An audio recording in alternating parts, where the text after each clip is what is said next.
Boa noite a todos que estão presentes aqui no nosso evento. Hoje nós consideramos um evento muito especial. Nós vamos abordar um tema sobre sarcopenia e mioesteatose na cirrose.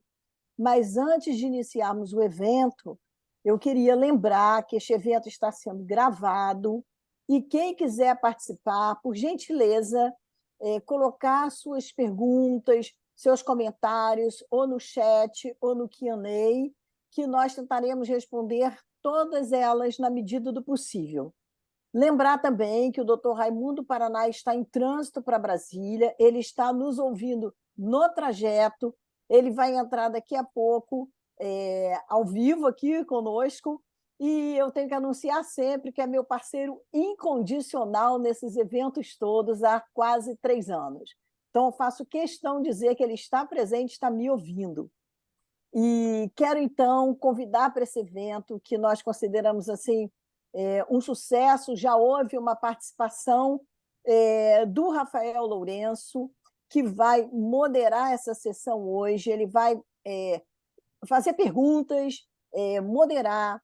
O Rafael dispensa apresentações, mas como alguns colegas não estavam presentes no evento que ele participou, eu queria dizer que o Rafael ele possui graduação em nutrição pela Universidade Federal de Sergipe, especialização em epidemiologia hospitalar pela Residência Multiprofissional do Hospital Universitário de Sergipe, tem mestrado em Educação Física também pela Universidade Federal de Sergipe, especialização em Preceptoria e de Saúde e Informática na Saúde e doutorado em Ciências da Saúde.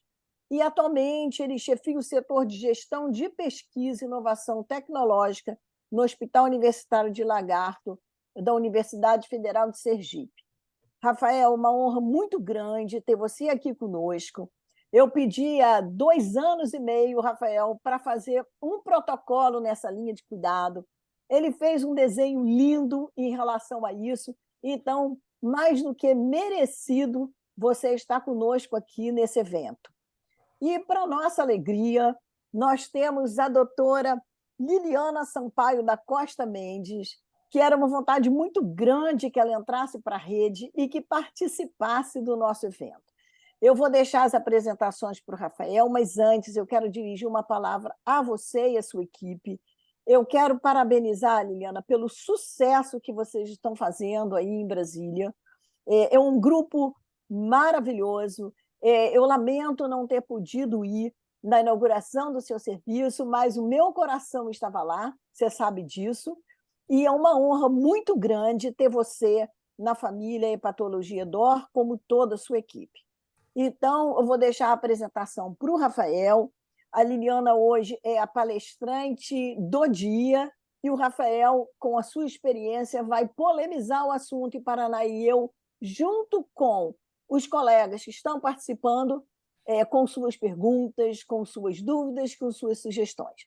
Convido mais uma vez que nós façamos uma linha de cuidado nisso, e agora com a participação da Liliana também e a sua equipe. Muito obrigada. Rafael, a palavra é com você. Boa noite a todos, né? Eu agradeço o convite, né, da doutora Ana e do doutor Paraná nesse evento de tamanha relevância, né? Tem vários colegas aqui de todas as partes do país, então é uma honra. E, né, quero apresentar, né, a doutora Liana Sampaio Costa Mendes, né, que eu sou fã, né, já acompanho há muitos anos aí as publicações, né? Um prazer, professora, tá aqui, é uma honra, tá? A professora, ela é doutora em gastroenterologia pela USP, né, de São Paulo, coordena o Clube do Fígado no Distrito Federal, é professora da pós-graduação em Ciências da Saúde, né, da UNB, é supervisora da residência médica em patologia, né, do Hospital de Base do Distrito Federal e é diretora do Trainer Center World da Rede DO, né, Brasília, né, é patologista da rede e, enfim, é uma honra, professora, espero, né, enfim, aprender muito aqui com a sua aula. Fique à vontade. Olha, boa noite. Eu agradeço imensamente assim esse convite, né? Uma honra fazer parte da rede. Eu e a minha equipe assim, estamos muito felizes, né, com todo o apoio que a gente tem recebido da professora Ana Pitela, do professor Paraná. Agradecemos imensamente e obrigado também pela apresentação. E hoje a gente vai falar de um tema que é muito desafiador, porque nós todos temos acesso a esses pacientes e precisamos agir a tempo, né? Deixa eu só tirar aqui a barra de compartilhamento para baixo para tentar.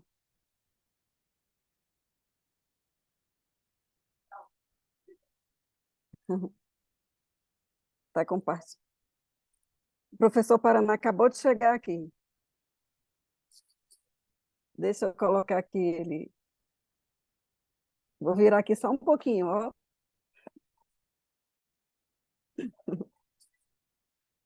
Bom, então, vamos lá. Hoje o tema é sobre a sarcopenia e a mioesteatose na cirrose. Eu não tenho nenhum conflito de interesse. Doutora, só um momento, por Tá gentileza. pequena a tela, Colocar Liliana. Consegue colocar em modo apresentação para a gente? Isso, perfeito. Muito Maravilha. obrigado. Tá ótimo. Obrigada. Bom, então, começo a dizer, né, que a sarcopenia já oferece assim, bastante dificuldade, porque ela aumenta em 2 a 3 vezes o risco de doença hepática gordurosa não alcoólica e aumenta também o risco de fibrose hepática, independente da obesidade ou resistência à insulina. E a gente sabe que o grande desafio é que o mesmo índice de massa corpórea, ele pode significar composições corporais completamente diferentes. O cirrótico, ele tem algumas situações que envolvem o estado hipercatabólico, ele tem uma dieta inadequada por anorexia, diminuição do olfato, náuseas, dor abdominal, distensão. Existem também alguns desequilíbrios entre hormônios e aumento crônico de citocinas inflamatórias, deficiência de zinco, vitaminas, esvaziamento gástrico retardado e hipertensão portal. Então, a depressão muscular no cirrótico ela é multifatorial.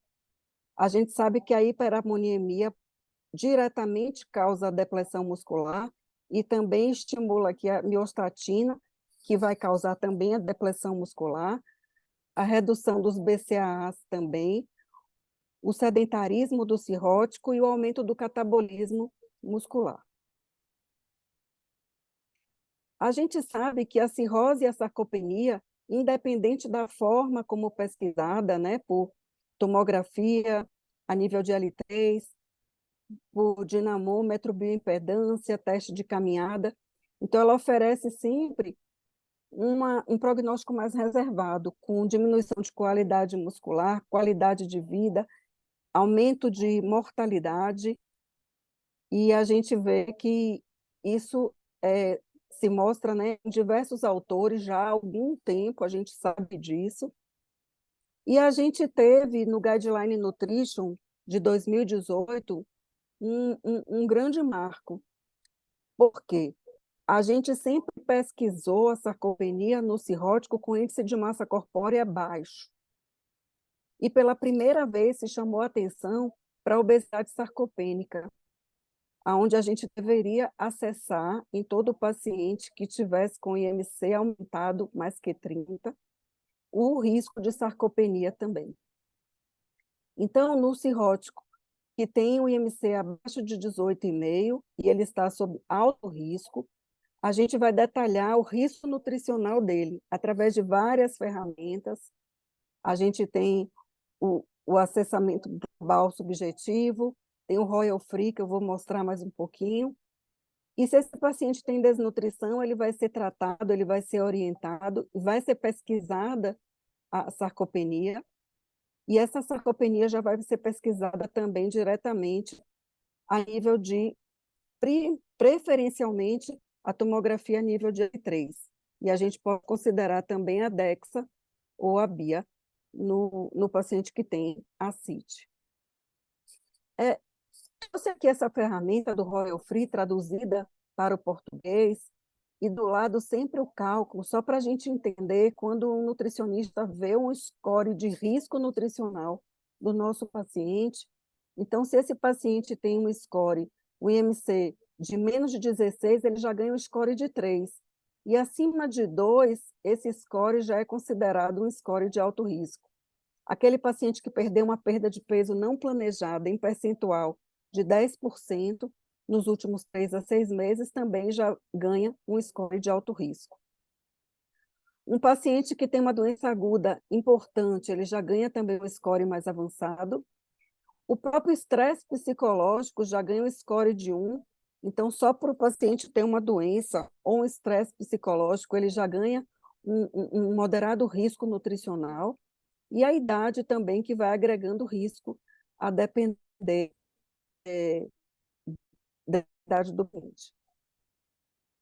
Outras questões.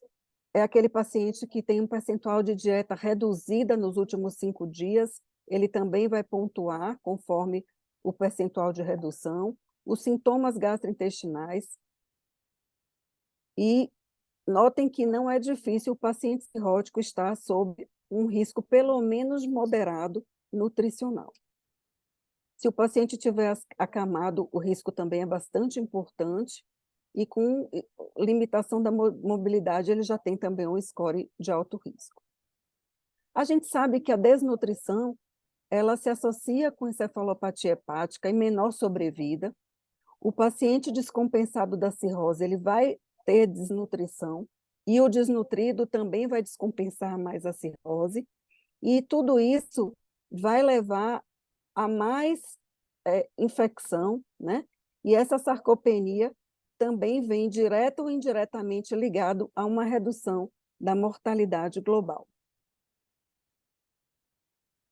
O ISO nos fala que a gente deve tomar alguns cuidados quando orientamos ao cirrótico, porque pacientes com hiperamonemia podem ter a função muscular prejudicada, e isso prejudica mais a perda de músculo. Então, a gente deve avaliar o estado nutricional em todo paciente com cirrose, com encefalopatia. A gente não deve proceder com a restrição proteica. A gente deve encorajar esse paciente a consumirem mais proteínas, suplementarem o BCAA.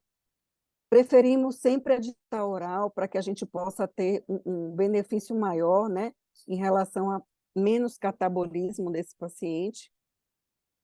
E antes de acessar a composição corporal, a gente traz a fita métrica para o nosso ambulatório. Só que a fita métrica, ela não vai dizer se esse paciente tem mais ou menos sarcopenia.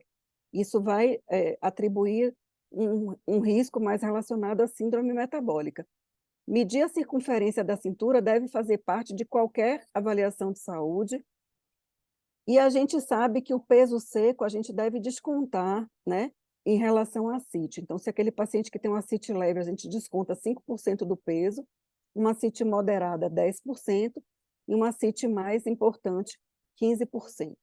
E, adicionalmente, a gente desconta 5% a mais se ele tiver edemas bilaterais de pés. O que a gente precisa entender? É que a massa magra é o peso corporal total menos o peso gordo. Então, a massa magra, ela não significa apenas músculo, ela significa ossos, músculos, órgãos e líquidos corporais. E o que a gente precisa entender é que a gente tem que avaliar o tecido metabolicamente ativo, que fala também muito mais de músculo, mas não só de músculo, mas também de órgãos, organelas e ossos. E para isso a gente tem um biomarcador extremamente importante, que a gente consegue acessar na bioimpedância, que é o ângulo de fase. Primeiro conceito é que massa magra é diferente de músculo. A quantidade de músculo é estimada, mas o que a gente mede são músculos pequenos. A gente tem o European Working Group de sarcopenia em pessoas idosas, que é o que a gente adapta para o paciente de outras doenças, E a gente tinha um conceito em 2010 que modificou em relação a 2018. Então, o paciente que tinha sarcopenia em 2010, ele podia ter massa muscular mais força ou performance insuficientes.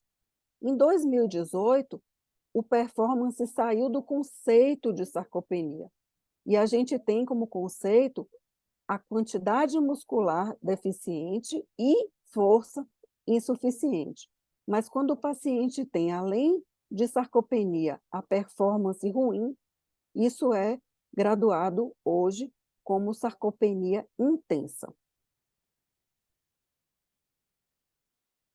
Quando a gente vê aqui um trabalho que é de uma querida, né, do grupo da professora Elma, mostrando aqui na doença hepática gordurosa não alcoólica, acessando a massa muscular pelos dois critérios de 2010 e 2018, a gente vê que 2010 foi muito mais capaz de estratificar pacientes com baixa massa muscular e baixa força do que os pacientes conceituados em 2018. Hoje, sarcopenia, apesar de diferentes definições de literatura, a gente usa essa referência que precisa de duas situações acontecerem simultaneamente: a baixa força e a baixa quantidade e qualidade de músculo. A baixa performance infere uma gravidade, mas ela não é necessária para conceituar sarcopenia. E aí, separando em prateleiras, o que é que a gente, médico, precisa entender para a gente poder pesquisar direito é que, quando a gente fala que a gente vai pesquisar uma baixa quantidade e qualidade de músculo, a gente pode usar a antropometria, a gente pode usar a bioimpedância ou a DEXA, ou a gente pode usar o L3 por ressonância ou tomografia. A outra situação que tem que vir concomitante à baixa qualidade ou quantidade, que é a força, a gente pode medir de forma mais fácil e objetiva para a gente conseguir ter reprodução, né, em outros estudos, o dinamômetro ou o levantar da cadeira. E a performance, que hoje não é mais conceito, mas sim gravidade, a gente pode fazer por uma bateria física de performance, o teste da caminhada e o teste levante e vá. Então, vamos passar pela performance, só para a gente entender. Aqui a gente, no hospital de base, né, fazendo o estudo de sarcopenia, então a gente coloca no corredor marcações e conta, né, no cronômetro 6 minutos, e a gente faz aqui a velocidade da marcha do paciente, a gente vê se o paciente pode caminhar 4 metros, e a gente vai ver qual velocidade ele tem, e o ponto de corte para definir como sarcopenia grave é menos de 800 metros por segundo. A gente tem esse outro teste, que a gente tem um ponto de corte de menos de 8 pontos, e o time up go, o paciente levanta da cadeira e faz o percurso, e a gente calcula esse percurso de 3 metros com um ponto de corte maior do que 20 segundos para definir um problema. O dinamômetro, ele é muito usado, né, em pesquisa, é um método acurado para aferir a força muscular, tem um bom preditor de complicações em um ano, mas só que tem vários pontos de corte, a depender de qual sociedade a gente vai respeitar. Então, a sociedade japonesa coloca pontos fixos, né, para homens e mulheres, definindo menor do que 26 ou menor do que 18, e o Wang e colaboradores, que é um autor bastante importante, ele já redefine esses pontos de corte em comparação com o IMC. Então, a depender de determinado IMC, a gente ajusta o valor de referência. Então, a gente tem pontos para definir a força muscular, que foram diferentes também no score de 2010 e no score de 2018, e a gente vê aqui que para definir baixa força, em 2018, a gente teve também um score mais ajustado, mais apertado, de forma que o paciente que era fraco em 2010, em 2018, a gente já teria que reajustar isso para um pouco mais fraco, para que a gente conceituasse a perda de força muscular. Então, esse score de 2018, ele é mais, assim, mais específico, mas ele é menos sensível para que a gente encontre os pacientes com baixa força ou baixa quantidade de músculo. Bom, para a gente medir a quantidade, então agora a gente vai entrar em várias metodologias. A antropometria, a velha e antiga antropometria, é um método de baixo custo, acessível, não influenciado pela retenção hídrica, e a gente consegue fazer isso de forma fácil no paciente hospitalizado ou ambulatorial, né? O ISO recomenda que a gente faça a média do a circunferência muscular do braço e a área muscular do braço, que é definido por essa fórmula aqui. A bioimpedância. A bioimpedância vai passar uma corrente elétrica por todo o corpo e a gente vai usar algoritmos específicos para que a gente possa determinar a massa magra e separar ela. Existem ressonâncias bipolares, tetrapolares, e existem, bioimpedâncias que a gente pode usar, inclusive, no paciente acamado. Então, não limita, né, o fato do paciente estar acamado da gente pesquisar a massa muscular dele.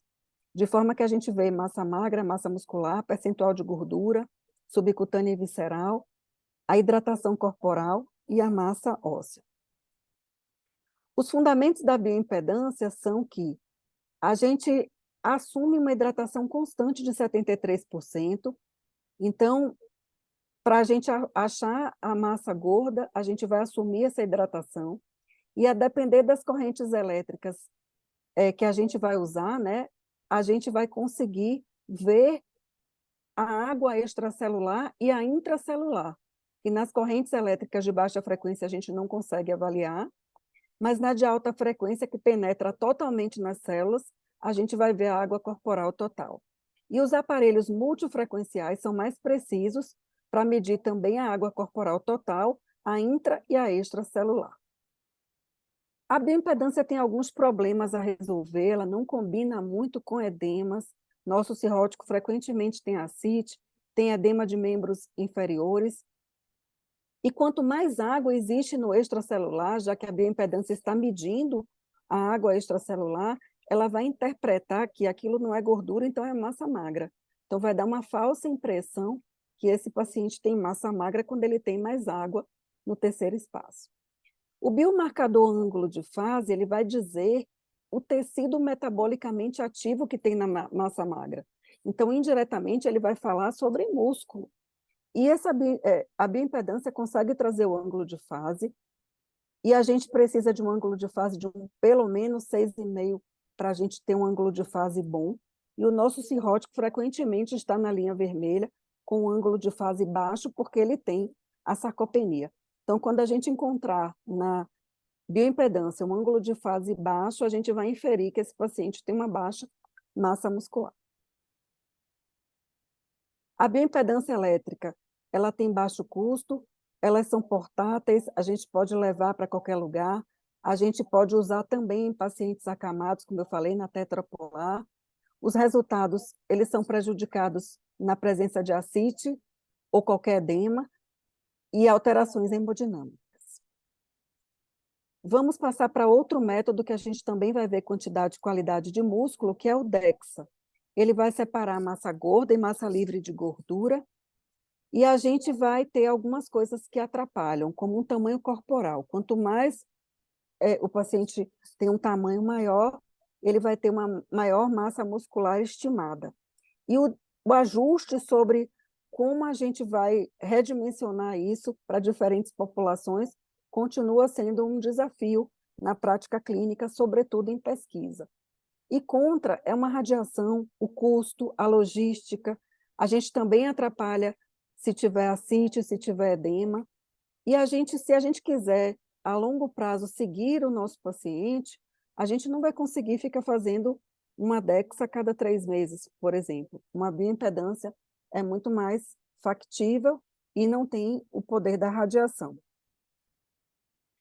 A quantidade e qualidade de músculo também são medidos pela ressonância ou tomografia a nível de L3. É o padrão ouro não invasivo para acessar massa muscular e quantidade de músculo. E a gente tem alguns pontos de corte, que são, em homens, menor do que 50 centímetros por metro quadrado, ou mulheres abaixo de 39. Então, vejam aqui um paciente aqui que tem uma massa estimada como normal, e aqui, visivelmente, a gente vê a sarcopenia. A miosteatose, ela surge, né, como uma situação assim, bastante importante, interessante, e que a gente ainda está tentando decifrar, quando esse músculo ele tem gordura, principalmente no espaço intermuscular. São valores medidos por atenuação muscular em unidades Rumsfeld, no pessoas também a nível de L3 e L4. A gente usa, para ambos os sexos, o corte na altura de L3 pela tomografia, e o ponto de corte a gente vai redefinir por IMC, com menos de 41 unidades Houston e menos de 33 unidades Houston para um IMC mais elevado. Quando a gente usa esses pontos de corte, até metade dos pacientes cirróticos vão ter a miosteatose. A miosteatose, ela é causada por formas multifatoriais, né? Então, a gente sabe que a própria diferenciação do tecido muscular pode ser feita em tecidos, em células adiposas, a hiperamoniemia, a disfunção mitocondrial também contribuem para a miosteatose, a resistência à insulina e a capacidade difícil, né, de armazenamento do tecido subcutâneo vai levar à miosteatose. Onde que a gente vê a miosteatose? Então, essa gordura intermuscular, que ela está abaixo do epimísio, mas a gente também tem a gordura no endomísio e no perimísio. Então, a gente vê aqui entre as fibras musculares, a miofibrila e uma fibra muscular, a gente tem gordura dentro do músculo e a gente tem gordura intermuscular. Essa intermuscular é onde a gente acessa a miosteatose pelo psoas. Uma coisa importante é que, às vezes, muitas vezes, a gente vai ver o paciente com músculo normal, em área, em quantidade, mas, porém, miosteatose presente. Então, não precisa que o músculo seja pequeno para que a gente veja a miosteatose. Alguns alertas. Então, pode haver a dissociação entre miosteatose e massa muscular. A miosteatose pode acometer em algumas séries até 93% de pacientes com sarcopenia e hepatopatia crônica. Só que a gente ainda não sabe direito qual que é o impacto da miosteatose nas complicações da cirrose. A gente sabe que na sarcopenia a gente já andou bastante, tem até o mel de pessoas, a gente tem bastante informações nesse sentido, mas a miosteatose ainda estamos avançando nessa situação. Como que a gente acessa a miosteatose? O padrão ouro é a biópsia, mas de forma invasiva não seria factível, e então a gente procede a pesquisa dela por ressonância ou tomografia a nível de L3 e L4 no psoas. Qual que é o impacto clínico da miosteatose? Então, a gente vê aqui diversos autores que têm aqui os cutoffs, geralmente os mesmos cutoffs, né, usados, né, com menos que 33, ajustados para o IMC, e a gente vê aqui que impacta, né, na mortalidade, encefalopatia hepática, paciente que tem mais mortalidade. Então, são vários estudos e com N's, assim, importantes, né? Aqui tem um N aqui de 675, 678, né? Mostrando que, sim, a gente tem visto um pior desfecho no portador de miosteatose e cirrose. Aqui mais um pedaço da tabela desse trabalho, mostrando que existe maior mortalidade, maior incidência em pacientes também que têm mais fragilidade, e maior risco também, né, tanto nesses trabalhos como os da tabela anterior, no paciente pós-transplante. Então, a gente já está abrindo a porta para que a gente possa ofertar para o transplantado uma melhor qualidade de músculo, desde que a gente esteja prevendo que a gente tem essa qualidade de músculo ruim pela mioesteatose. E aqui, né, eu agradeço imensamente meu amigo Bruno Bandeira, que me convidou, né, para esse desafio de trabalhar com a sarcopenia e mioesteatose em pacientes, e a gente fez aqui o trabalho do mestrado dele, e a gente viu o seguinte, eram poucos cirróticos, a gente excluiu no final 44, ficamos com 62 pacientes, a maioria deles eram pacientes cheios de ar, com MELD bom, 11,5 de média, e a gente viu que nesses pacientes, quando coloca a idade molar deficiente definida, a gente vê que todos os pacientes tinham uma área normal. Nós não tínhamos nenhuma sarcopenia, mas a mioesteatose foi presente em 30,6% dos pacientes. E aquilo só para lembrar que o conceito de sarcopenia é simultânea redução na quantidade muscular e força muscular, tá? Nossos pacientes não tiveram quantidade muscular diminuída. Nesse trabalho, nós vimos uma correlação significativamente importante no teste da caminhada em mioesteatose. Os cirróticos sem mioesteatose tiveram melhor desempenho no teste da caminhada de 6 minutos, e como pessoas foi o músculo avaliado para mioesteatose, pode ser que isso tenha alguma correlação, né, com a mioesteatose, esse baixo desempenho do teste de caminhada. Mas a gente precisa de mais estudos para que a gente possa delinear isso melhor no futuro. Então, no consultório, no dia a dia, a gente sabe que a sarcopenia leva a desfechos desfavoráveis em portadores de cirrose hepática. Os atuais conceitos de sarcopenia são mais específicos, mas menos sensíveis. Para acessar a quantidade muscular, a gente sabe que a antropometria é eficiente de baixo custo e salva a gente naquele paciente que tem edemas que não sejam permissivos de fazer os outros métodos. A BIA e a DEXA estimulam a composição corporal de forma razoável, mas na ausência de edemas. A gente deve buscar o ângulo de fases cada vez mais para que a gente possa medir a integridade da massa magra.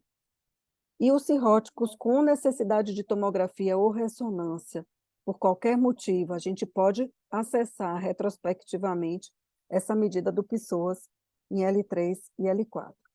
A mioesteatose surge como um possível novo conceito de sarcopenia. Notem que o conceito diz que o paciente tem que ter baixa quantidade barra qualidade mais baixa de força, e a mioesteatose é uma baixa qualidade de músculo, e alguns autores já vêm atribuindo a mioesteatose como um conceito de sarcopenia, mas isso ainda não está unânime na literatura.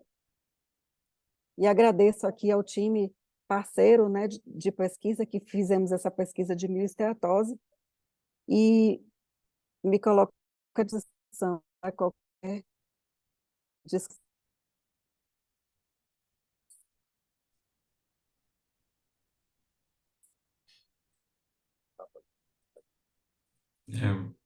Boa noite. Boa noite, professor. Oi, Paraná. Olá, pessoal. Desculpem aí, mas eu vim acompanhando tudo, como a Ana falou. Bela apresentação. Vamos lá, Rafael. Vai dar uma boa discussão. Vamos lá, pessoal. É uma honra estar aqui, tá? Eu quero agradecer mais uma vez o convite, né, da professora Ana, do professor Paraná.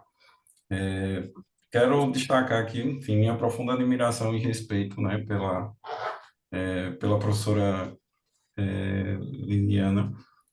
Eu acompanho já suas pesquisas, professora, há algum tempo, tá? Eu estudo a sarcopenia na UFBA há 8 anos, e, enfim, a sua linha de pesquisa, né, é de relevância, e enfim, quero parabenizar também pela excelente publicação do Bruno, enfim, da equipe de vocês, tá?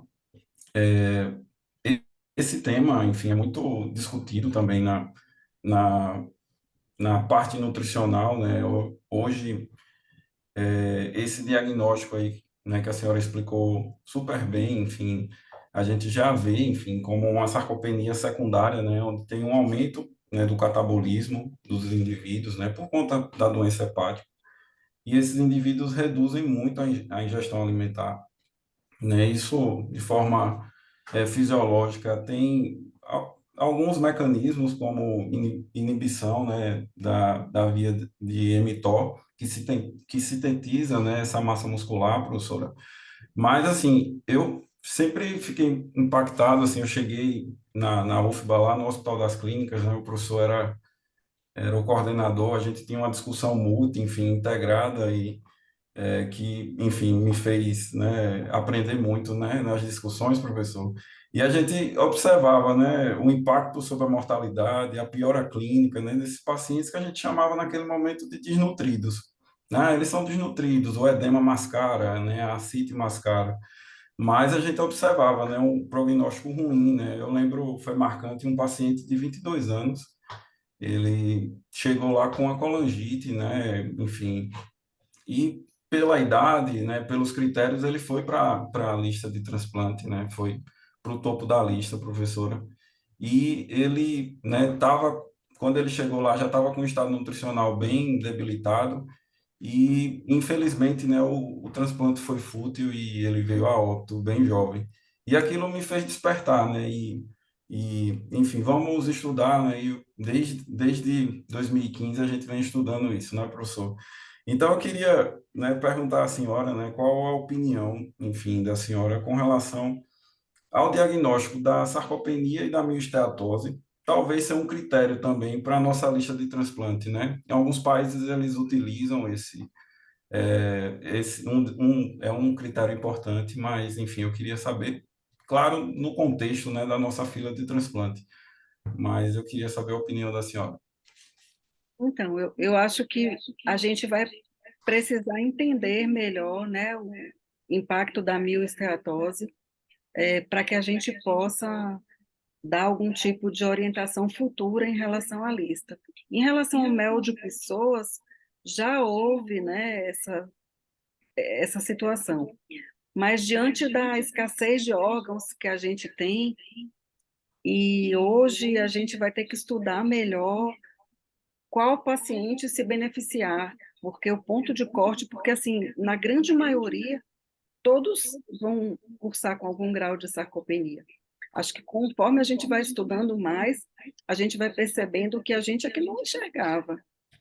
Então, talvez pontuar como categoria especial seja difícil, porque a gente tem muito mais pessoas nessa situação, né? E a gente não vai conseguir atribuir uma preferência em fila, mas acho que é um desafio em a gente fazer com que esse paciente chegue ao transplante melhor e que a gente possa, talvez, diminuir complicações pós-operatórias.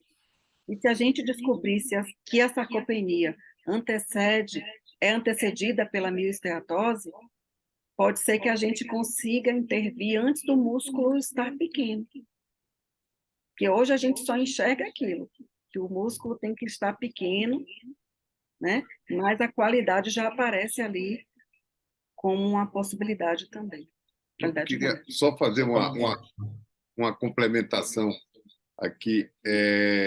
Bom, eu concordo perfeitamente com a Liliana. Agora, nos critérios de exclusão, dos que eu vi, pelo menos apresentados em Viena, e a questão nutricional é toda voltada para a sarcopenia, não para a mioesteatose. E o que foi falado aqui é que uma coisa pode se associar a outra, mas nem sempre.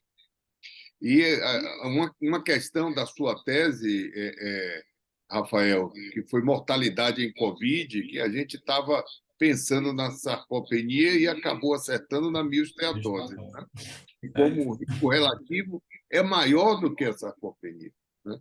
E eu acho que isso vai ocorrer também na doença hepática gordurosa não alcoólica, acho que vai ser isso daí. A gente tem um mundo de coisas para fazer com miosteatose da agora em diante, e eu não digo nem no pré-transplante, que eu acho que já existe, mas o que acontece no pós-transplante, na reversão, eu acho que também vai ter, é algo que a gente vai precisar estudar. Agora, Rafael, só para lixo. Agora eu vou lhe perguntar. Tá ok, professor. Difícil a gente trabalhar com multidisciplinaridade no Brasil. Poucos centros. A gente não consegue. Tudo é complicado. O modelo de remuneração não ajuda. O modelo dos centros médicos não ajudam. Não há espaço para o acolhimento desse paciente numa única jornada. As operadoras de saúde têm dificuldade em entender a importância do paciente fazer a jornada no mesmo dia e acaba interpretando isso como uma geração, uma autogeração o que não é, de fato, quer dizer, pode até existir, mas não num grupo sério como o nosso, não vai existir nunca, né? Então, assim, e como você vê essa abordagem nas escolas de nutrição? Porque nas escolas médicas eu não vejo estimular a multidisciplinaridade nos currículos. Então, professor, assim, acho que o cuidado mesmo, né, o cuidado hospitalar, ele é intrínseco aí à parte interdisciplinar, né, não é nem multiprofissional, cada um fazendo o seu, é interdisciplinar, todo mundo com o mesmo objetivo, né, então, o médico vai prescrever algo que vai ajudar nessa recuperação da massa muscular, o nutricionista vai entrar com a suplementação proteica dentro da recomendação, o fisioterapeuta, né, vai trazer, enfim, exercícios de resistência, né, que vai gerar, né, o estímulo para a síntese muscular. Eu acho que a gente tem que caminhar, né, eu acho que num modelo, né, parecido com o que acontece na UFBA, né, dentro tanto do ambulatório quanto da enfermaria, né, que, enfim, tem uma discussão, né, os pacientes são discutidos de forma transparente, né, entre a equipe, e a gente fazia essas sessões e o quanto de impacto a gente trazia, assim, dentro da escola de nutrição, né, eu sou da escola sergipana, eu aprendi muito, né, a parte básica, enfim, aqui, né, em Sergipe, mas evoluí a minha parte interdisciplinar, eu creio, na Bahia, e isso a gente, enfim, é uma vantagem, né, da UFBA frente aos outros centros. Muito pouco explorada a multidisciplinaridade, como você falou bem, interdisciplinaridade. Deixa eu fazer uma pergunta para a Liliana e vou perguntar a você também. Depois eu tenho uma pergunta para ele também. Eu estou aqui. Tem que aproveitar. A gente manda, Liliana, sempre o paciente fazer o tal do lanche noturno, manda suplementar à noite. Sim. E manda suplementar aminoácidos de cadeia ramificada à noite, manda tomar alguma coisa calórica, que na Bahia a gente usa muito a vitamina de abacate, né? O leite integral batido com abacate e o suplemento, que faz todo sentido. Do repouso noturno que o paciente não come nada e ele deve catabolizar totalmente. Mas quando a gente vai da literatura, ver o que tem de dados sobre isso, é decepcionante. Mas, assim, você faz? Eu faço a suplementação. Eu também faço. Rafael, você recomenda? Eu recomendo também, professor. Assim, eu observava, assim, principalmente os nossos pacientes que passam por diversos exames ainda que prescreve o jejum, né? Então, ele vai fazer vai fazer a endoscopia, a colono, a ultrassom, e todos esses eles precisam de jejum, né? E às vezes, né, o paciente ficava aí mais tempo do que precisava, né? O fígado, ele, enfim, né, ele é o nosso centro metabólico, né? E ele está danificado, então a gente não tem uma produção eficaz, né? Pela insuficiência hepática. Então, eu sempre utilizei, né? Sempre mandava meu suplemento para os pacientes noturnos e observava, né? Enfim, um bem-estar, pelo menos, né? E pelo menos manter, né? O estado nutricional dele enquanto estava lá com a gente na enfermaria. Ô, Rafael, eu tenho uma dúvida. Qual que é a ferramenta que você escolhe quando você quer buscar risco nutricional no paciente ao internar? Então, professora, a gente, dentro enfim, da recomendação aqui, né, nutricional brasileira, a gente tem a NRS 2002, né, que é padrão para os pacientes hospitalizados, mas especificamente para os pacientes cirróticos, a gente utiliza a Royal Free, que também é uma ferramenta bem tranquila, né, de diagnóstico. São perguntas simples, né, que qualquer profissional pode aplicar. E além disso, né, eu sei que o SARC-F ele foi desenhado, né, até por estudos internacionais, mas ele pode também ser utilizado, eu recomendo até dentro do consultório, né, qualquer profissional, médico, enfim, um nutricionista, um fisioterapeuta, pode utilizar também como uma ferramenta de alerta, né? Ó, esse paciente precisa, a gente precisa investigar, precisa uma suplementação, precisa, né, de um exercício físico para a gente poder aí, pelo menos, diminuir, né, esse agravamento, né, de perda muscular, professor. Eu queria aproveitar o comentário que vocês fizeram até agora e fazer alguns outros comentários, e depois vem uma pergunta. Com essa colocação que Paraná falou, da dificuldade da inter e da multidisciplinaridade, eu acho que a gente tem que sair do conforto do protocolo para desenhar linha de cuidado, porque talvez as pessoas compreendam melhor o que é uma linha de cuidado do que é o protocolo. Porque o protocolo ele é olhado por quem não está treinado a trabalhar com o protocolo como o engessamento da situação. Quando você desenha uma linha de cuidado, e isso tem que ser muito bem feito, essa linha de cuidado ela perpassa por várias estações e consegue preencher os momentos que o paciente percorre, desde o ambulatório, desde o seu cuidado em casa, desde o seu internamento hospitalar, desde o momento da alta e desde o seu pós-alta.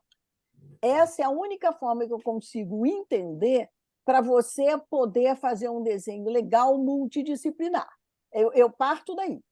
Lanço o meu desafio para a gente mudar aquela beleza de trabalho que você desenhou e transformar isso numa linha de cuidado, porque a gente vai entrar num outro momento de patologia DOR, que depois o Paraná vai falar nisso adiante.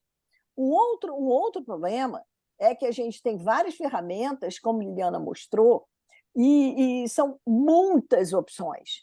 E é preciso que a gente desenhe uma linha de cuidado com cuidado, sabedoria, sapiência, para que ela não fique cara, porque senão a gente não consegue. Nesse pensamento, tá? Eu queria ouvir de vocês, porque o que a gente ouve é jejum, jejum, jejum, endoscopia, jejum para isso, jejum para aquilo, beba bastante líquido ou beba pouco líquido, são diversos, não come carne, não come isso está arraigado ainda que o cirrótico tem a lista dos não pode, cada vez ele está mais desnutrido. Mas ninguém se preocupa com a mioesteatose, com a sarcopenia, isso fica um pouco obscuro, talvez por desconhecimento, tá? E quando a gente fala, faça 8 refeições por dia, coma alguma coisa antes de dormir, não, mas eu não posso proteína, isso já vem. Se vocês tivessem que desenhar hoje, Liliana e Rafael, uma linha de cuidado, que exame vocês escolheriam, seja ele por imagem ou não, para colocar nessa linha de cuidado, para que a gente pudesse convencer ao gestor, ao governo, que essa é uma ferramenta boa e que a nossa nutricionista vai usar. Se a gente tivesse que entregar hoje um protocolo para a rede DOR de uma mioesteatose, de uma sarcopenia, no cirrótico especificamente? Essa é a minha pergunta. Professora, Posso começar? pode começar. Então, eu acho assim, um cirrótico, primeiro a gente tem que fazer uma avaliação dele de peso seco. Acho que uma balança funciona com primeiro termo. E se esse paciente tiver uma ascite ou edema, a gente chama a equipe de nutrição para fazer antropometria mesmo, E a gente pode até resgatar ele depois, se ele não tiver ascite, não tiver edema, com bioimpedâncias seriadas, para fazer essa pesquisa de massa. Se a gente vai pesquisar um nódulo, se é um fígado muito pequeno que você vai seguir por nódulo, e você vai fazer uma tomografia ou uma ressonância, e aproveite e olhe o músculo. Porque, em geral, assim, o paciente, quando vai a transplante, né, ele faz mais exames, então, aquele pré-transplante, você vai ter acesso mais fácil a esses exames, né, de imagem, mas no dia a dia, acho que uma balança, uma antropometria e uma bioimpedância para um bom começo. Isso eu concordo, né, com a doutora. Acho que, enfim, ela apresentou o diagnóstico de forma brilhante, né, com base no consenso que a gente sempre discute, né? Eu acho que uma ferramenta barata, é claro, é a triagem, né, que é algo que pode ser colocado no sistema e pelo menos gerar um alerta, né, para encaminhar. Concordo com a doutora com relação à antropometria, e a antropometria a gente recomenda a CB, que é fácil também, com a fita, né, com a fita métrica, e a área muscular do braço, né? A biopedância tem a limitação, né, por conta da ascite, né, mas o ângulo de fase é super, né, tem um prognóstico bem legal, né, nesses pacientes, então pode ser utilizado. E, claro, quando ele fizer a tomografia, a gente utilizar de forma oportuna, né, sempre conversar com a radiologia e convencer que aquela análise é tranquila, né, para o doutor Hélio e doutor Lucas, né, no Hospital Aliança, fazem com maestria e é algo que dá para ser feito, né, na rotina. E o teste de desempenho físico, que é o de marcha, é super tranquilo, é só ter um corredor e medir, né, não tem um custo maior com relação a isso, né. Já a miosteatose, claro, a gente precisa sempre da tomografia, mas pode utilizar a tomografia sempre de forma oportuna, né, dentro do tratamento. Deixa eu perguntar uma coisa sobre, assim, essa questão dos testes também, né? Porque para a gente que é médico, a gente não costuma fazer as performances. A gente acessa a área, né? A força quando a gente está em pesquisa, mas e a performance? No dia a dia, você utiliza isso no seu score de diagnóstico? Então, doutor, a gente pode utilizar a velocidade de marcha. É só fazer no corredor mesmo, ou até dentro de um consultório mais amplo, fazer a metragem de 4 metros e medir a velocidade de caminhada desse paciente. Isso é tranquilo de ser realizado.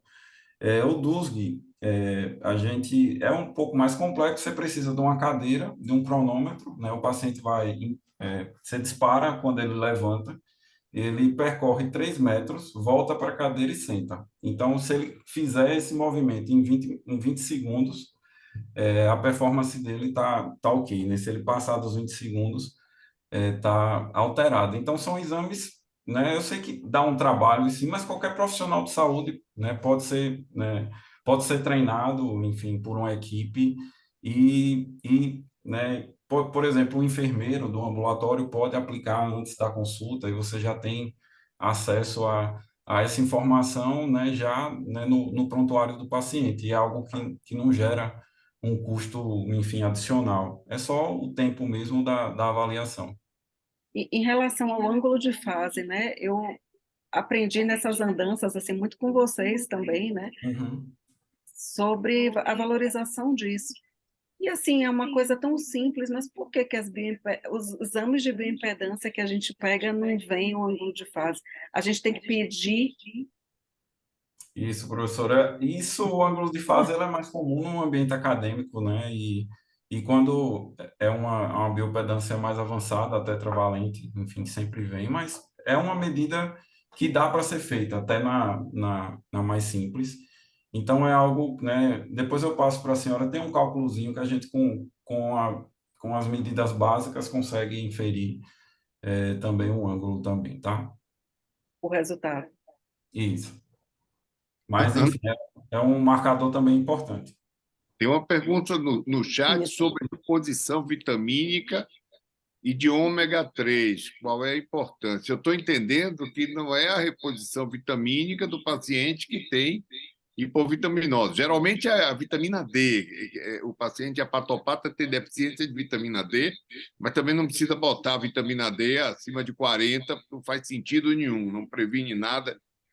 Mas, assim, a reposição geral de vitaminas, como a gente vê, e, sobretudo, de vitamina A e de vitamina E, né? Que tem seus riscos. A vitamina A ela aumenta a fibrose hepática, ela faz progredir. A vitamina E aumenta o risco hemorrágico, mas é feita indiscriminadamente. E o ômega 3, o que é que você acha dessas composições que habitualmente a gente vê como estratégia, geralmente, pacientes que vão a consultório de nutricionistas?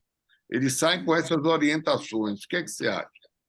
Então, professor, assim, na prática, né, os pacientes, né, com doença hepática geralmente têm uma deficiência das vitaminas lipossolúveis, né? E, enfim, a gente tem que medir, né? Não dá para prescrever antes, né, de medir. Então, a prescrição, né, com a recomendação médica mesmo, né, seguindo aí os parâmetros, só realmente com a deficiência comprovada. Eu destaco, né, enfim, que é importante e acho que na prática clínica também é observada, é a questão da medição da B1, né, por conta, né, da síndrome, né, de Cachocol, né, eu já vi alguns eventos, né, e isso é importante que a gente avalie, tá? O ômega 3 não tem, enfim, uma evidência robusta, né, sobre a prescrição. Enfim, às vezes o pessoal vai utilizando, né, de forma empírica mesmo, né? É só quando tem a deficiência. Pode. Você sabe que eu tive um paciente. Ah, você acompanhou uma paciente grávida que fez uma colestase e só estava usando o ômega 3, a gente bateu cabeça com isso, e, na verdade, não era o ômega 3, era o veículo do ômega 3. E a gente descobriu isso discutindo com o grupo lá de Málaga. Não, isso já foi descrito aí, a gente achou. Enfim, o que é fútil tem risco, porque não há nada sem risco. O que é importante saber é o benefício. É isso que vai fazer o juízo crítico da prescrição. Ora, se eu não tenho benefício nenhum, um risco muito pequeno que seja, ele vai ser grande, diante da futilidade. É isso que a gente tem que ter em mente. E vou aproveitar e fazer uma outra. Estou vendo que tem nutricionista aí na plateia, porque estão mandando para cá algumas coisas. Tá. Vou falar outra coisa que nós, hepatologistas aqui, eu, Ana, tenho certeza que Ana passa por isso, os tais do protocolo, os protocolos. Por isso que eu gosto muito quando a Ana fala linha de cuidado, porque linha de cuidado já pressupõe que todo mundo está trabalhando junto, já pressupõe interdisciplinaridade, né? O protocolo não, o protocolo é uma letra fria. Eles têm que existir mesmo, porque tem que dar um guia, mas tem que existir nós aqui para a gente quebrar de vez em quando esses protocolos, né? Enfim, para isso serve o centro de referência. E aí vem aqueles protocolos de dieta hipossódica no paciente cirrótico. Meu Deus do céu, o paciente é sarcopênico, está emagrecendo, está fazendo paracentese que desnutre muito, porque tira albumina. Albumina. Pois é, e aí vai para sai com as orientações dietéticas extremamente rígidas, não só com o sal, não só, mas também com restrição, inclusive proteica, com algumas questões específicas, não pode isso, não pode aquilo. Eu libero meus pacientes muito, eu não quero que eles percam massa muscular. E, olha, eu aprendi de ser um professor que o que faz dieta hipossódica é o que reclama. O que não reclama é porque não está fazendo. A maioria não reclama. Não reclama. Então, assim, eu acho que a gente tem que ter uma mente, pensar fora da caixa, né? Eu queria saber qual é a sua impressão sobre isso e se Liliana e Ana têm a mesma experiência que eu tenho em relação a essas orientações nutricionais. Então, professor, Isso é comum, assim, eu acho que a parte de educação nutricional não é só um momento, né? Durante o internamento ele tem que ser feito aí desde da admissão do paciente, né? É difícil você mudar hábito, né, dos pacientes. Sempre uma dieta hipercalórica, né, acima de 30, né, quilocalories por quilo de peso. A proteína também é extremamente importante. Eu sei que os estudos, né, mais antigos, eles pediam, né, uma restrição, principalmente por conta da encefalopatia, mas isso, né, caiu por terra porque o efeito, é, enfim, o impacto da desnutrição é muito maior, né, do que, na verdade, a ingestão, né, proteica. Então, essa proteína, ela é lá em cima, assim, é 1,2 a 2, né, o paciente grave e crítico, né, ele precisa, né, de uma dose maior. A gente ter cuidado com a restrição, até no último guideline veio uma recomendação, né, para que a gente não seja tão severo, né, com relação à suplementação de sódio, né, explicar que nos alimentos também tem sódio, né, o sódio intrínseco aí da composição, né? Explicar a dieta saudável, mas, enfim, dentro das especificidades. E se o paciente está deixando de almoçar por conta do sal, eu sempre liberava um sachêzinho, né? Então, 1 grama ali não vai impactar, e, enfim, vocês modulam aí com diurético, né, para controlar essa ascite, né? Ao É limão e importante. pimenta. É, o que eu acho Fique à assim, vontade, professor. em relação ao sal, realmente assim, o cuidado de não restringir demais, como antigamente a gente fazia. Só que também deixar sal, porque a gente tem que entender que o brasileiro ele não tem muito meia medida, né, Não, Rafael? são 12 gramas, né? A É, média do brasileiro são 12 gramas e a o recomendação paciente, são o 5. sal impacta. E que a gente ensinar, eu acho que no dia a dia, no ambulatório, mesmo aquele paciente assim que você está ali, você não tem muito recurso, ele não vai conseguir um nutricionista, mas você dizer a ele assim, ó, um macarrão com alho e óleo, você não precisa botar sal. Se você temperar as ervas aromáticas, eu Usar ensino ervas. eles. E assim, tem até umas ervas aromáticas que você moe, mesmo em casa, bota para secar e Sal de aipo. sal de aipo.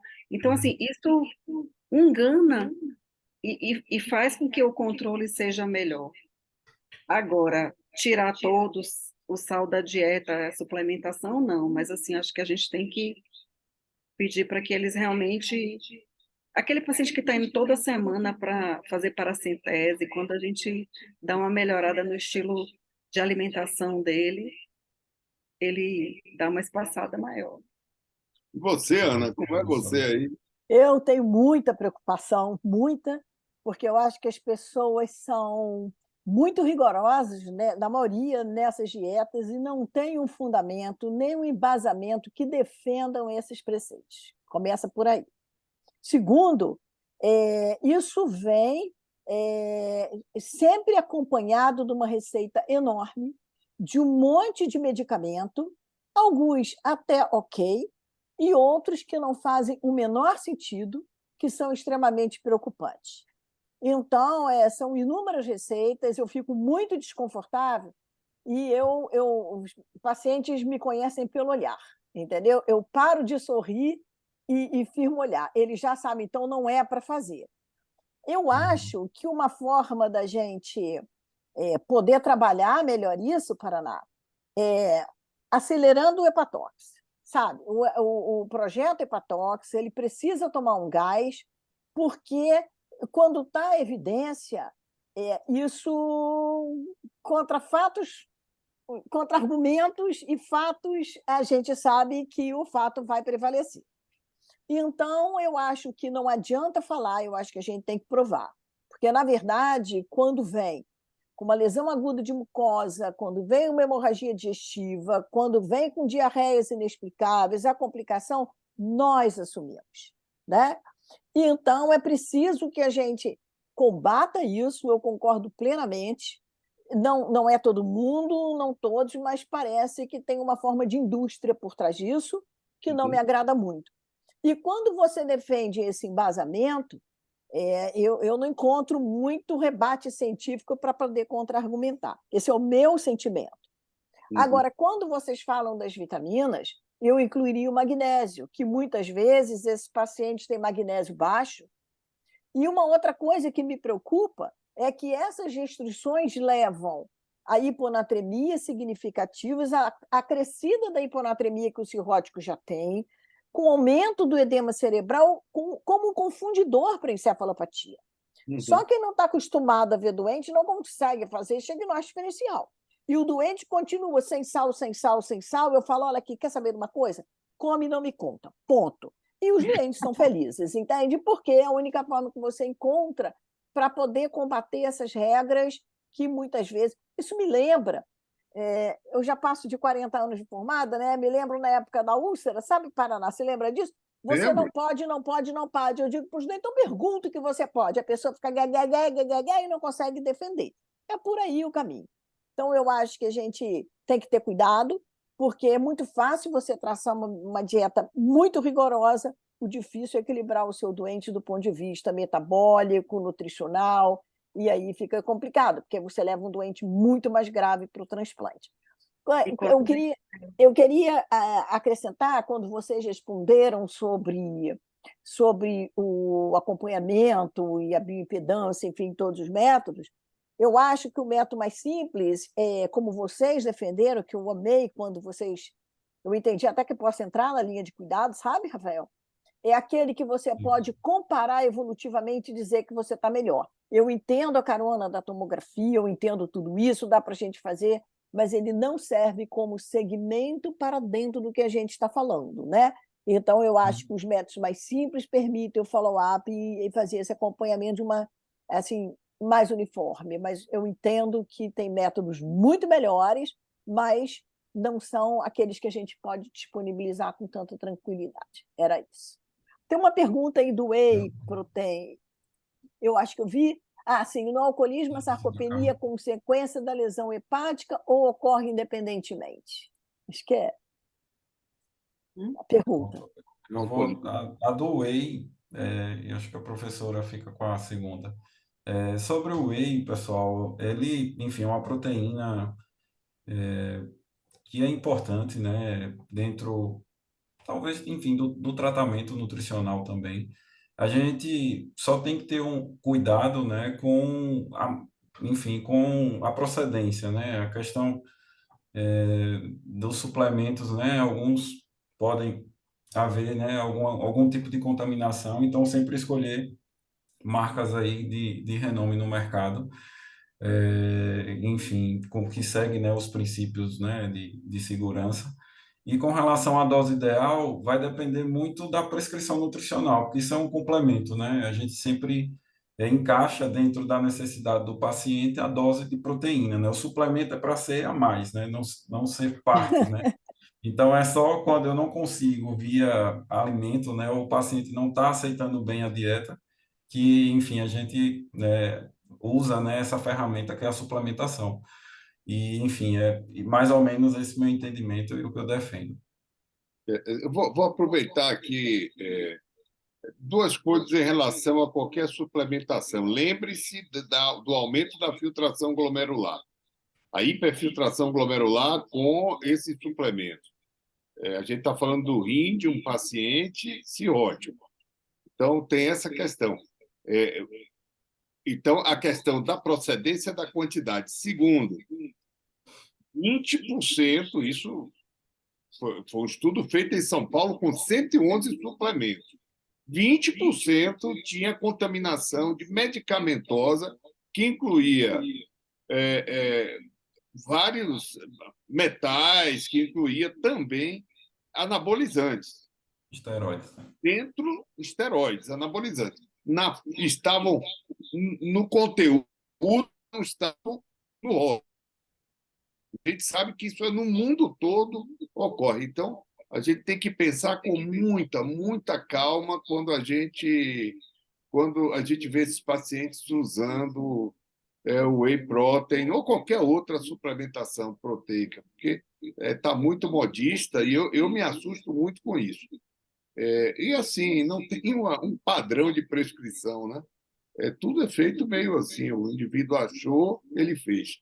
E a outra questão é a dieta sem leite.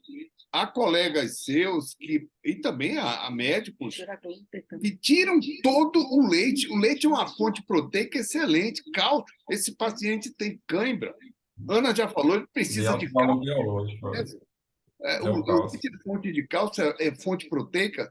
Não tem que tirar. Ontem saiu o consenso e as recomendações da Sociedade Brasileira de Nutrologia, ontem não, semana passada. Jogou por baixo essa história de lactose ser pró-inflamatória. Isso é invencionice. Não tem sentido nenhum. Alguém inventou isso e saiu propagando nas redes sociais. Nenhum sentido. Mas eu já recebi vários pacientes privados do consumo de leite, tomando leites vegetais, que tem uma outra questão. Pode aumentar muito a formação gasosa, atrapalhar a vida do paciente desnecessariamente. Você vai restringir quem tem intolerância à lactose, quem não tem, obviamente não. E essa história de alergia ao leite na idade adulta, sobretudo com aquele teste cutâneo, isso é uma brincadeira de mau gosto, né? Não faz nenhum sentido fisiológico. Nenhum sentido. É uma fantasia. Pouco inteligente, por sinal, muito pouco inteligente. Mas, infelizmente, a gente vê isso ocorrer. Eu acho que. E essa parte da proteína também, de restrição de proteína, né? Hoje, ainda em praticamente todos os lugares, você encontra médicos dizendo a pacientes cirróticos que restringam a proteína, né? Isso ainda é feito, infelizmente, né? Em relação à pergunta da colega, se o alcoolismo gera sarcopenia ou a doença hepática gera sarcopenia, acho que é as duas coisas, porque é ao mesmo tempo, a gente não sabe quem começou, né? Porque a própria hiperamoniemia do paciente hepatopata estimula a perda muscular, né? A miostatina também. E, por outro lado, também o paciente que tem mais sarcopenia, ele vai ter mais tendência à esteatose, e se ele já tem um alcoolismo com uma esteatose associada, isso também vai piorar. Tem uma pergunta aqui, É, no caso de pacientes veganos, podemos suplementar com cálcio? sim, enfim, dentro do quanto o paciente, algumas, né, por exemplo, o vegano, o lácteo também, né, ele vai precisar de uma outra fonte de cálcio, né, e nem sempre ela é tão biodisponível, né, quanto a do leite. Eu não sei a experiência da professora, mas Então, eu acho que se o paciente não come nada de leite, mas que ele tem folhas, vegetais verdes, outras fontes de cálcio, de repente, a gente pode não precisar suplementar. depende Assim, meio acho que da depende dose. depende mesmo, relativo.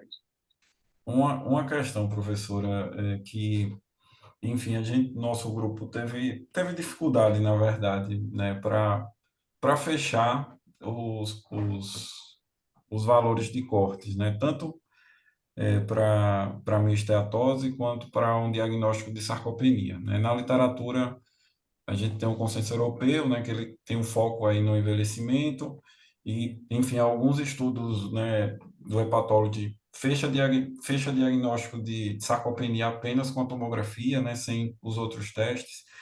E, enfim, discutindo, né, e até com outros colegas, né, que estudam a área, o que é que a senhora acha do padrão da população brasileira? Se ela se adequa às recomendações, por exemplo, americanas e europeias, né, desses cortes aí, e, enfim, possíveis formas, né, de a gente tentar deixar nossos estudos mais alinhados, né, dentro da perspectiva da nossa composição corporal, né, que, enfim, é diferente.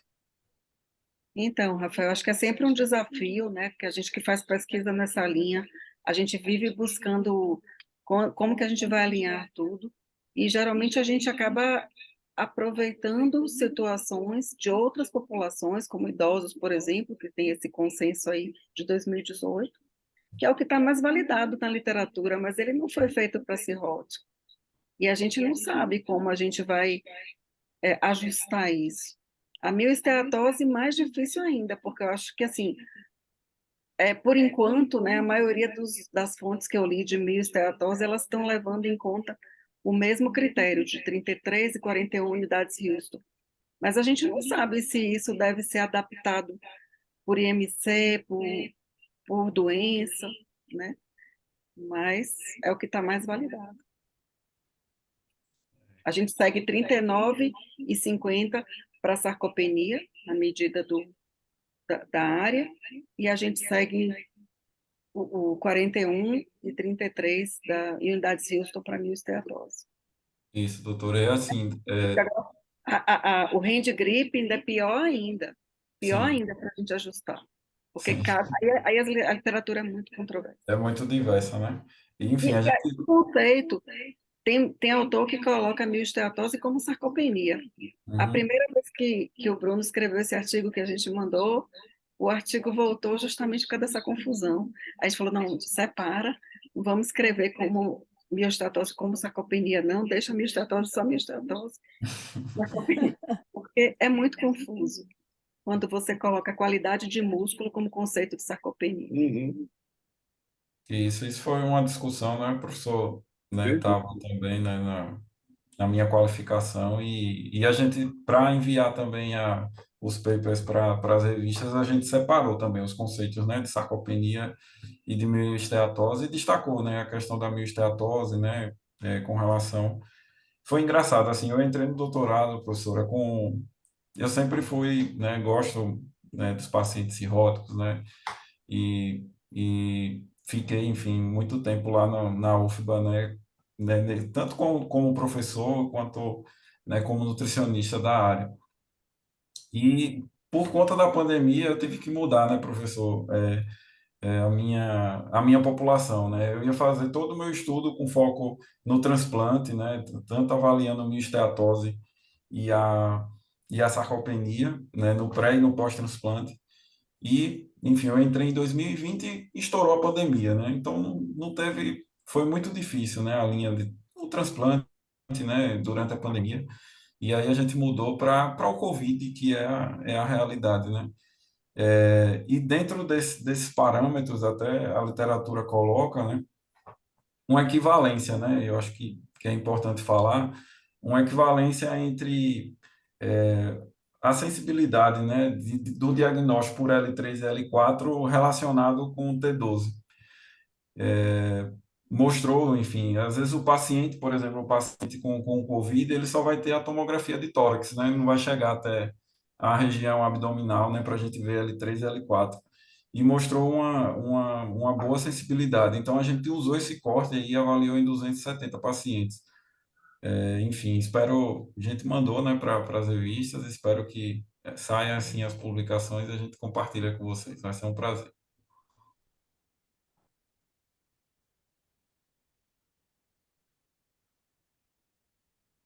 Ok. É, não estou encontrando mais nenhuma pergunta, vários elogios, parabéns, enfim, parabéns aos palestrantes. Eu vou deixar o Paraná fazer as considerações finais. Eu queria avisar e convidar para o próximo evento, que será na última quinta-feira de outubro, que vai ser dia 26. Nós vamos trazer um tema anticoagulação na cirrose. A gente vai fazer um evento um pouco diferente. Cada vez a gente inventa uma forma, né, Paraná? E nós estamos pensando no modelo de trazer 2 pontos, um paciente cirrótico com hipertensão portal, desculpe, cirrótica, uma não cirrótica. Vamos ter um palestrante convidado que nós vamos fazer uma surpresa, né, Paraná? E vamos convidar 2 hematologistas para polemizar o assunto. A gente está pensando nisso, não fechamos, mas, de qualquer forma, essa é a nossa vontade para fazer em outubro. Queria convidar vocês que estão aqui, queria reforçar sobre o que nós combinamos no primeiro ano, sobre as linhas de cuidado. Eu queria que o Paraná falasse um pouquinho sobre isso, sobre o hepatox. Eu já quero deixar o meu abraço para todos. Eu, por motivo de razão pessoal, eu não consigo viajar para o Congresso Brasileiro de Hepatologia, mas o Paraná vai me representar lá na reunião da Hepatologia DOR. E eu acho que vou estar super bem representado. Depois eu mando uma mensagem, alguma coisa, mas é razão pessoal de trabalho aqui, que a gente está esperando visita do MEC e algumas visitas. Eu não posso me ausentar do Rio nesse momento, tá? Então, agradeço a participação, agradeço aos colegas palestrantes, maravilhoso o trabalho de vocês. O seu trabalho, Liliana, com equipe, com bandeira, eu já li 2 vezes, ele anda aqui na minha pasta, ele está aqui comigo, entendeu? É um trabalho que eu acho assim, um espetáculo, ele está aqui, ó, ele anda comigo, meus residentes, o pessoal, isso é uma coisa, um orgulho muito grande, esse trabalho, e o tema e o esforço de vocês. E eu lanço de novo o desafio que vocês se reúnam e ajudem a gente desenhar, não mais os protocolos, e sim as linhas de cuidado. A gente está mudando um pouco, porque a gente tem que ser muito up-to-date, e a linha de cuidado ela agrega valor, ela faz a transdisciplinaridade, e eu reforço aqui que o papel do Paraná e meu é sermos aglutinadores, moderadores e fazer uma união da família DOR. Por isso que a gente fica mais assim, no back, mas a gente está aqui para quem quiser entrar, quem quiser participar. Olha, eu quero falar, eu quero isso, é porque é muito grande o Brasil, são 72 hospitais e é difícil. E a gente está ali, né, Paraná? 3º ano, a gente está firme. Então, meus queridos, muito obrigada. Obrigada aos colegas que nos assistiram. Eu vou deixar o Paraná encerrar, que ele é 10 vezes melhor que eu na fala e em muitas coisas. Obrigado. Isso. Estamos assim, muito satisfeitos, Ana. A gente hoje bateu aqui no grupo 76 colegas no grupo da Hepatologia DOR. 7B. Quando a gente começou, era eu e você. Né? E você e eu. Isso tem 3 anos, com o pessoal novo. Né? Era o Gilberto, o Antônio Ricardo. Tá? E hoje nós temos 76 colegas que nos acompanham. A gente vai fazer no Congresso Brasileiro de Hepatologia um momento de conhecimento, só relacionamento. Vou falar do hepatoxidó, depois vamos colocar algumas coisas do hepatoxidó para vocês entenderem a profundidade desse projeto, que eu acho que é algo espetacular, inédito no Brasil. Mas o mais importante de tudo é que a gente está se conhecendo, as pessoas estão motivadas, toda hora pedem para entrar no grupo. Isso é uma coisa muito bacana. E a gente traz aqui para as sessões aquilo que a gente vive no dia a dia na nossa prática clínica. Felizmente, a gente consegue fazer uma boa medicina onde a gente trabalha. E o que é que a gente quer fazer? Democratizar essa boa medicina que a gente consegue fazer, para que outras pessoas tenham acesso a uma oportunidade como essa. A sessão foi espetacular, eu adorei, para mim, cumpriu perfeitamente as expectativas e quero agradecer a todos, uma boa noite, um forte abraço. Obrigada, gente.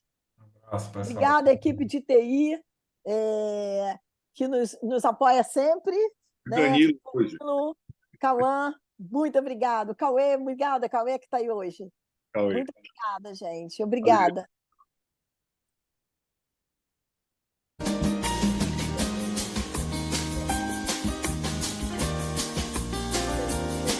Valeu.